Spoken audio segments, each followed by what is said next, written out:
Hello and welcome to another Wisdom Wednesday. My name is Dr. Kiana Obeng, affectionately known as Dr. Q, and I am the CEO, founder, culture strategist, and the culture queen of the Culture Academy LLC. And I'm super excited to talk to you this evening.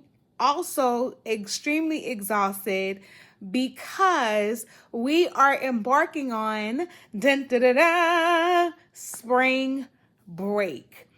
As a school leader, as an educator, anytime there is an extensive amount of time where kids will be gone and teachers will be gone, I'm telling you, the prep before and after is so super important.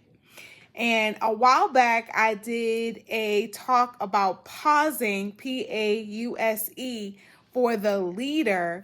But this time, I want to use the same acronym in preparation to support our students as they prepare to transition to a long break. So if you have not been in education for a long time, or if you have, you should notice that there is an uptick in behavioral challenges, mental health concerns right before a long break from school. And this could be for a number of reasons.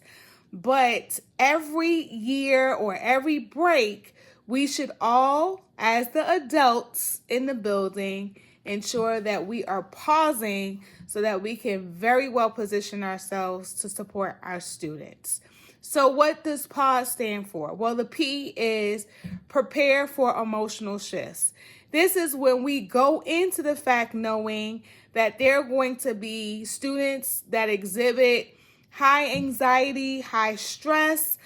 We could anticipate seeing shifts in behaviors, shifts in emotions, eruptions, drawing back or withdrawing. All different types of emotional shifts can occur right before a break or returning back from a break. So that's the P, prepare for the emotional shifts. The A is acknowledge the student's feelings. So acknowledge that, and this works for any age level, any grade level. Hey friends, I understand that we're about to go for a long break. What are some things that you could think of that you could do to kind of help alleviate the stress? What can you journal? Can you ride your bike? What are some things that you can do to help alleviate the stress? But giving those students that acknowledgement, like you are seen, you are heard, you are valued. And I know that this transition is going to be a challenge for you. So how do we get on the front end of support, acknowledgement, and thinking about some coping strategies that we can equip our students with? The U is understanding the transition struggle. So again, if you have been in education for a while, you will recognize trends when students start to struggle more than before. And as a secondary administrator, I especially notice this during times where we're ending the quarter, we're ending a semester, and that coincides with a break. There's this rush to get stuff in. There's this rush to do all the things, to play catch up. There's this overwhelming feeling that students have been struggling with. And now as things kind of close out or come to a close, there's this rush of anxiety and adrenaline that kind of happens at the same time simultaneously.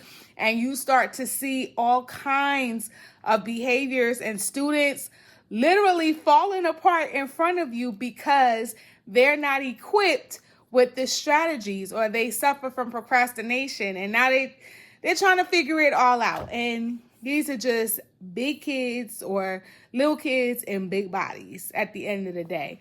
And so ensuring that we help them to understand the transition struggle and what happens and the range of emotions that they can exhibit or feel during this time. And again, how do we support them and how do we equip them with strategies to deal with the transition? S is support students with tools to set them up for success. So how many times are we having conversations with students, both young and old? We're talking about the K-12 spectrum on how to cope and navigate with strategies. So it's a little bit more than just asking them, hey, what are you going to do? Or how are you going to figure this out? How are we providing them with tools and supports in their toolbox so that they can set themselves up for success and also be independent during this time? One thing I will tell you, you don't know what's going on in anybody's house. And while students may appear to be stable, they may be going home to so much turmoil. And I don't care where you work, where you are, you don't know what's going on behind closed doors in these families' lives. And so instead of listening and judging, which we said we're not going to do, we say we listen and we don't judge, how about providing supports, tools, strategies, and resources to ensure that students are set up for success? So that's the S. And then lastly, we all need this word, E, encouragement. So how do we encourage positive connections between the leaders and the educators in the building to encourage not only our students, but their families as well?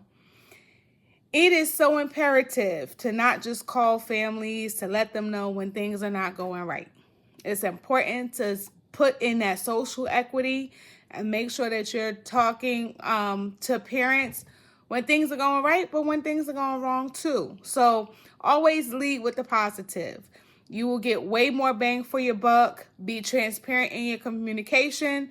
Let parents and students know what's going on, what your expectations are, and then again, how you're going to circle back to support.